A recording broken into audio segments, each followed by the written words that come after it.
Esse é o início de uma série de projetos que vamos realizar para conseguir pôr em prática alguns dos conceitos que nós estudamos a respeito de conversão de energia, eletromagnetismo, geração de torque, produção de força.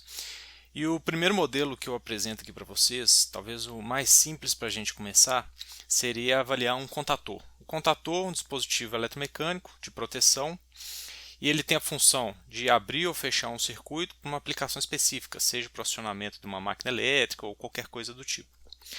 Esse modelo específico é o modelo da Siemens, da Cyrus. Eu vou disponibilizar o catálogo no link abaixo. E esse modelo especificamente é o 3RT10361A. Basicamente o que a gente vai fazer aqui é abrir esse contator para a gente ter uma ideia do que tem aqui dentro, discutir um pouco a respeito do mesmo, né? Falar um pouco a respeito do princípio de funcionamento, e aí depois a gente, nos futuros vídeos, a gente vai modelar efetivamente a força eletromagnética analiticamente e através de elementos finitos. Então primeiro vamos abrir esse contator aqui.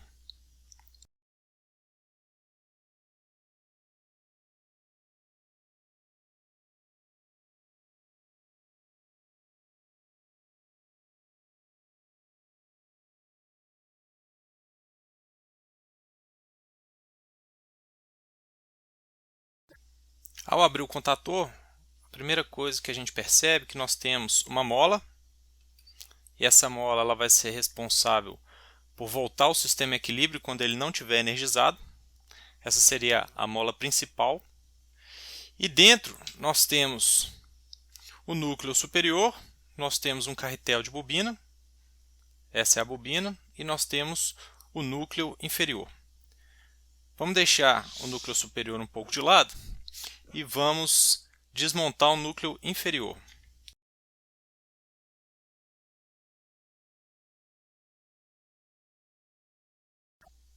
Basicamente essa é a geometria do nosso núcleo. Então nós temos o fluxo gerado pela bobina, ele vem caminhando nessa parte central, se divide para o lado esquerdo e para o lado direito, retorna pelos braços laterais, e a gente vai ter o núcleo superior, eu já vou desmontar para mostrar para vocês, e temos esse anel de curto-circuito que nós vamos discutir daqui a pouco para que ele serve.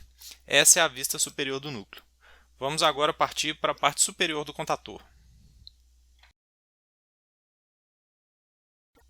Para desmontar essa parte, nós temos uma pequena pecinha aqui na parte de dentro que vai soltar essa parte superior. Vamos soltá-la aqui.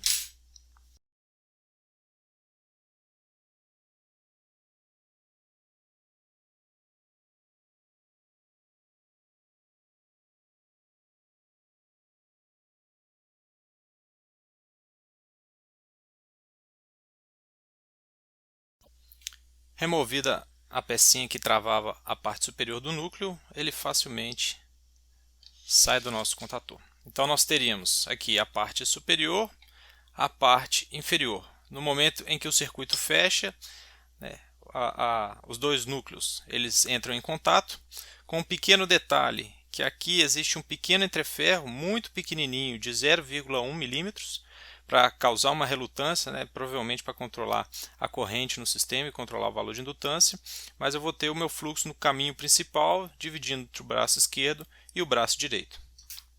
Vamos olhar ainda o que tem aqui dentro da parte superior.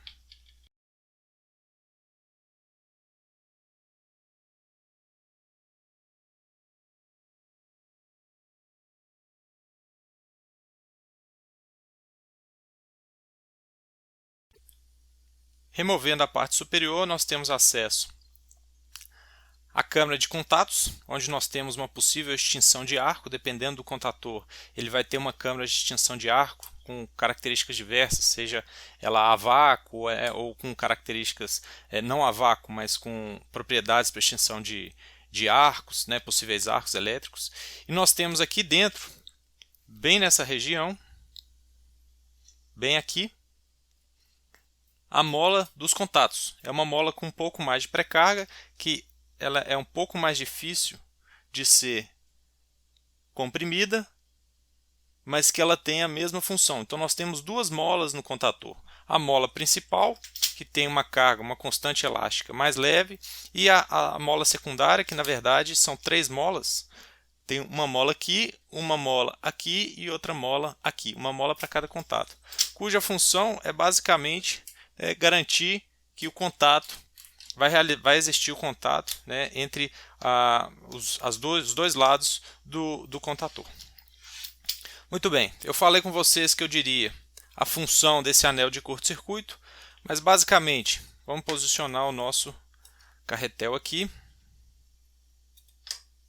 Então, esse seria o nosso circuito magnético, mas o que acontece é que essa bobina ela é alimentada com 220 volts 60 Hz. Então significa que nós vamos ter uma corrente oscilando senoidalmente e a cada vez que a corrente cruza o valor zero, significa que a força magnética exercida no contator ela chega a zero. Em uma situação onde a força é zero, as molas iam restaurar o equilíbrio, então a gente ia ter uma situação na qual esses núcleos eles ficam vibrando. O tempo todo o movimento de abertura e fechamento fazendo com que ele vibre.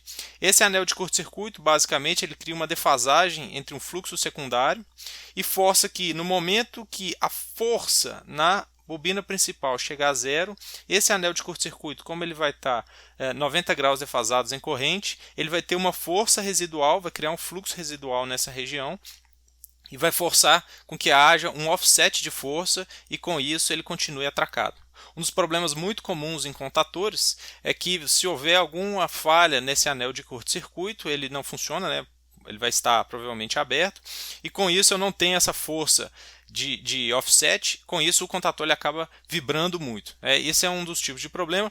O segundo tipo de problema é quando existe deposição de material em cima das lâminas de ferro-silício. A gente pode ver aqui que nós temos várias lâminas, são lâminas de aproximadamente 0,5 milímetros de espessura, certo? E quando nós temos a deposição de sujeira, o circuito magnético ele não fecha, ele não atraca completamente, então nós temos uma diferença, né, na nossa relutância magnética, então a nossa força também vai acabar variando e o contator também acaba vibrando. Então esses são os dois problemas muito comuns em contatores.